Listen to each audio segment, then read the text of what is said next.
Welcome back to Finnegan's Farm and welcome back to the YouTube channel. Today we are doing a quick update on our potato crop.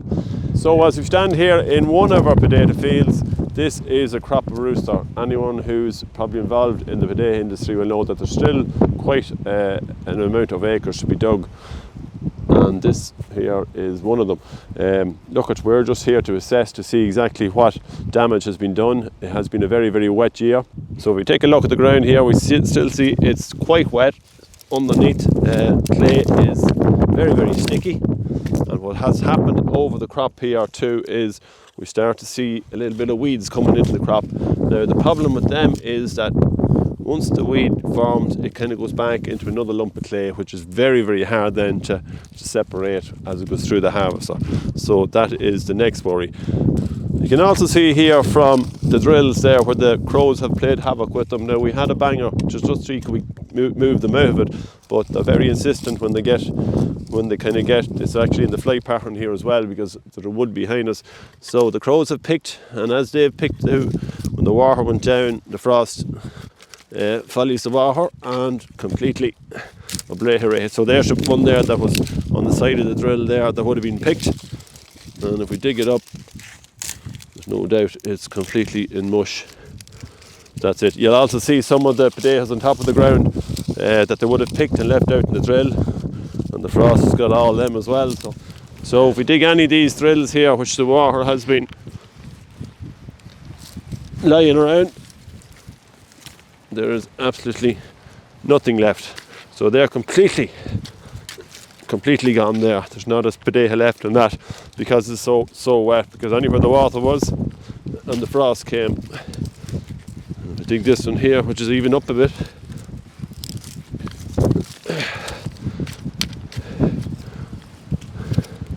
We'd one survivor out of everything else. There's nothing there. You can just see the water just absolutely still saturated down in it, and the potatoes are gone into complete mush. So the smell of them as well, it's not a pretty smell. We're just standing here in the field, and this is another potato farmer, Andrew Sheridan. Andrew, it's been a tough old year on us, hasn't it? It has, yeah. Yeah, we see a lot of, look, we're just going to dig a few sample digs here just to see. Well, what's this? This is a field of, what variety are we in here? Piper, Maris Piper. Yeah, well, you would have seen Maris Piper for anyone that's associated that knows the good chipping potatoes. It's generally a Piper, isn't it? Yeah. We're in a 20 acre field here? 20 acre field here, yeah. And you have just not been able to dig? We haven't, no, we couldn't dig it. Just when we came in to make an effort, it was too wet. Too wet, no go. And you generally would pull a trail harvester here. You've got away for many a year with two trail harvesters. We got away there for 10 years, a handy mower with trail harvesters. And this year when we couldn't dig, we found ourselves idle and frustration set in, and we ended up buying a self-propel. So that's extra cost? Extra cost, and we ended up with, I suppose, not dug after the self-propel. So we didn't win that one. I know, but I mean, it's just been one of those years. There's been just excessive weather as regards rain, and now we're looking at the disaster results from frost damage here. Yeah. We're after doing a few digs, and we're going to dig a couple of sample digs through the field just to give an indication. Again, I've been digging them at home, and I've had no better results. It's just a no-go. We've probably loss of from the top of the field here. You'd imagine it'd be a little bit drier, and maybe the sun gets at it, and there's not as much frost during the day. But if I even dig them here,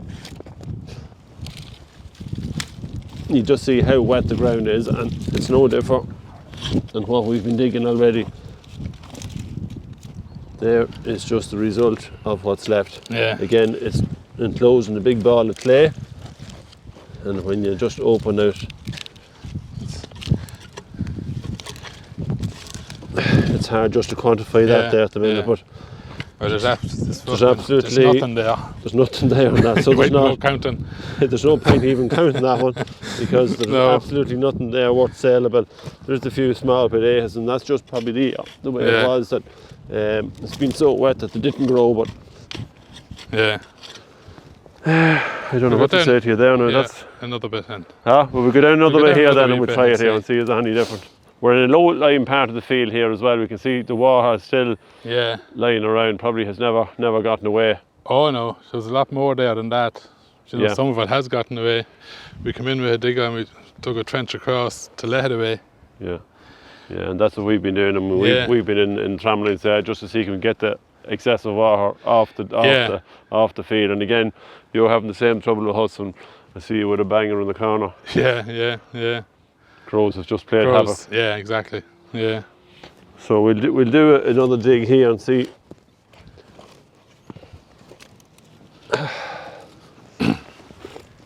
Use the gloves, Andrew, so you may do the honours there. Yeah. You just get the smell of the rotten potatoes as well when you open up the drill. Like, you know what it's like when you'd face them for store. Well, really all we can do is maybe hope that maybe the rotten ones will have completely disintegrated out by the time we come harvest them. But as you can see there, they're absolutely in mush there. Yeah. I thought that was a good one, but it's not even a good one. There's very few good ones there. Yeah, there's very few good ones in there. There's the good ones there. Well, I thought there were good ones. There's actually no good ones there. No. What would you put that down as percentage-wise? Do you know something? A day worth digging.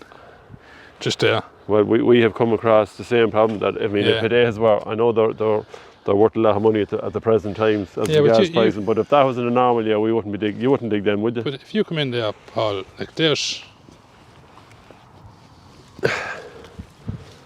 You're going to go walking there now.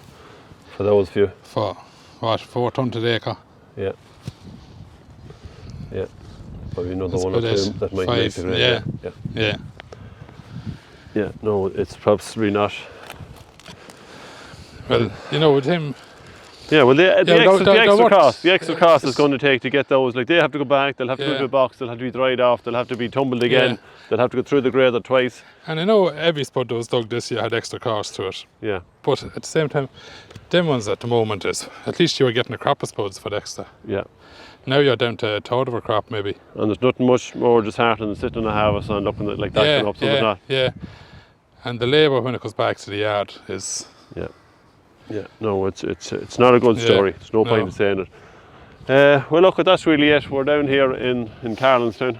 Carlinstown, Kilbeg, yeah. Yeah, and again, Andrew's just one of a number of farmers who are going to face a springtime with trying to dig these, if they're worth digging, as we say, but that's really the reality of the minute. It's just been a pure disaster, really, isn't it? It has, yeah. And as we said, there's nothing worse. I'm a harvester driver and he's a harvester driver, so there's nothing worse than looking at that. No. Going up the drill, because as you can see, still absolutely saturated, and that's even drier than my field. Right, yeah. And that'll just show you. So, look, we'll... a fortnight's time, will they be dry? You know, and when do you hope to dig these? Well, you know, I thought after Paddy's Day we would surely be digging them. You might have a little bit of comfort. Yeah. Paddy's Day is gone. Well gone. Well gone, yeah, and no sign of it. Yeah, and as you say here too, there's a regrowth of grass coming on it with weeds there, which is going to leave it more difficult, and maybe they might probably have to be sprayed off, which is another cost again. Before you can harvest them. So no, it's not a good story, but it's reality, and that's really that's what we're looking at, isn't it? Yeah. Well, look, thanks a million anyway, just for sharing the tale of woes. I suppose the problems are. When it's not halved either. When they're shared, they're halved. Isn't that what they say? Well, yeah, but I don't know if this one's going to be halved, is it? No, I don't think so. No. So this is one I've dug earlier. As you can see, the clay is absolutely saturated, no sieving whatsoever. So when you harvest that, all that will go up the web and into your box. So this is the result of the dig. As you can see here, we have about 17 potatoes. We have 4 good ones. And that one wouldn't even make the grade because it's too small. So we have 3 good ones, and the rest of them are completely frosted. So as you can see, the effect the frost has on the potato, when the potato freezes, then it just goes into a complete mush, and that's what's left. So not a pretty sight. Again, these are all the same. This one here is completely messed up, and this one just didn't get as much. Half of that potato is good, and the other half at that stage is completely gone. And here is the big one, which is in bits. So we probably a third of the crop that's salvageable if it was in another year, maybe when potatoes this year potatoes are very scarce, and as a result the prices have increased. So if you see the prices increase in your local shops, you know why. We just have a complete scarcity of potatoes. The value of these now at the current prices, potatoes are worth about €700 a tonne. If we take the losses on this one here, you're possibly looking at €7,000 an acre of a loss on this field, per acre on this field. And if you take it over the 30 acres, that's over 200,000. So you can see the devastating effect it has. And as a grower, it's very, very disheartening to see something like this, which really you can't do anything about because the weather was so bad. We couldn't get into harvest. The frost came along, and this is the result of it. So yeah, it's just not a pretty sight this morning just to come and have a look at this. So here we have our sample of potatoes which we dug in the field. As you can see now, it is the next morning. They have dried out a bit, but still, we'll throw them into the sample washer here. The sample washer is just for doing little digs and that we can throw them. See exactly what's going on. So as we put the potatoes in, we just turn it by hand here, a little drum washer. We have a door at the far side, then we can open the door and let them out.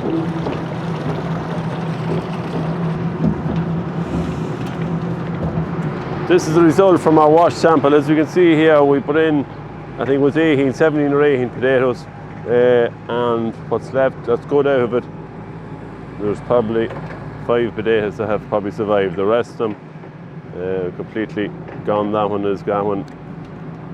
And not alone are some of them are very, very soft, even if the backs of them are good. But that is the result of frost damage. As you can see, it's a complete wipeout in a crop like that. That's how you deal with that now is the problem. But we'll bring it to the next step. We have dug some earlier, about 2 weeks ago, as the rain falls again, hear me? And we're going to have a look at the box to see exactly what has gone on, because when you put these all together, obviously you're going to get a lot of weepage coming through the box, a lot of liquid on it coming from the potato itself, because it's mostly water anyway. So we'll have a look at that sample now and see what it's like. Just in here with John Smith. John, some of these potatoes were dug. Now we're finally getting to fill this store. It's been a long time coming because we just never got to harvest the potatoes to put them in. But yeah, well, this store is going to serve kind of as a different purpose for our kind of processing side of potatoes. So you can see we're probably not working with the best of boxes. No. You can see the one on the left here, my left, is there's plenty of rots in it, plenty of frost damage. There'll be plenty of work in that now, grading it out. And then you're also contending with boxes like this where you're bringing in plenty of clay. So we put them through a drying process for roughly around 2 weeks before we're bringing them into here. The purpose of that is obviously when we do go to grade them, then eventually the clay will crumble away. Although we're going to have plenty of clay in the boxes, it'll just break down as it's going over our screens and over our stars. This is a typical box that would come in. As you see here, there is a bit of fungus and that growing out of it. And that will be your typical box from your fields when you go harvest. Plenty of rots in them, but there's nothing you can really do. The only thing you can do, as John says, is to put them into a box. They're all in individual boxes, so if there's a problem, you might get a problem in that box, but maybe not in this box. Again, what's going to happen here is these rots will dry up. We run them then through the grader again, and we can remove these with the girls on the line, just to remove them. And then if they go to a further process and are washed before they go in for the chips, there will also be any defects removed there as well. From them, yeah. So we can use the defects in the processing side, and that's why we're using this field for, because there's plenty of cuts, there's plenty of damage just with the way it is the year went digging. So that's why this is kind of earmarked for the processing side. Yeah, so we see the likes of that potato there. Now that would be not good enough, obviously, for to go into your 7.5 or your 4 kilo pack size. But what can happen there is this potato can be washed, it can be peeled, and then it can be chipped, sliced, diced, or cubed, wherever the case can be, and then it can be further processed, steamed and cooked, and then packed again. So that's why we're probably using what we have here. We're just going to have to work with, when you wash that there, you know, it will remove the bad off it. And again, there's still probably too much in that potato. There's plenty of it there, even though, as you can see, the frost has possibly caught the corner of it and taken that away. Yeah, so this is what the girls have picked off on inspection, and these are all the frosted potatoes. So as you can see, they have completely Most of them are all in halves because frost damage has got in it. John, what are we talking here as regards? Yeah, so these, we separate all the damaged ones out of it to stop further spread within the box. So these, we'll wash these, and as we said earlier on, we'll try and pick out some of the ones that we can still kind of salvage. Yeah. Some of the larger sized potatoes we can still salvage and put into the peeling unit. So anything that's coming off the small belts under the 45 screen that we'd use for our marinated baby potatoes, there's very, very little of those coming off. It's nearly all muck. I think there's a box there behind us. Yeah. It's just pure muck. There's nothing coming out in them. There's plenty of stuff like this coming out. Yes, there is some of it that can be used, but there's an awful lot of it that can't be used. Not too much. So I think we were doing a bit of a calculation on it there at the weekend. We're at about maybe 70% here between losses in the field and then losses when they come back to storage and to the grading unit. But it's not even that alone, it's just the workload that's involved now in getting that to this even is incredible, isn't it? Is a lot, yeah. So like we'd normally be, this time of year, we would only be grading Monday to Friday, 8 o'clock to 4 o'clock. Yeah. Where we're back on weekends, we're evening shifts. Yeah. There's plenty of grading to be done because we don't want boxes that are weeping sitting in the fridge for too long. Yeah, so what would happen those boxes if they were left too long? The liquid from the potato would start running out and running through the boxes, and then it makes it even harder to grade. That's even harder to grade again. And more waste. So yeah, well that's what we're talking about there. That's your typical box, as we say, of your frosted potatoes. Nothing pretty about it, but that is just the reality of where we are at the present. Yeah, we're lucky enough we can limit probably our losses on them because we do have the process inside of it. Yeah. But like that, we can only process so much, and you can only work with kind of what you have. And unfortunately, we don't have an awful lot of it at the minute. No, not a whole lot. Very, very scarce. So.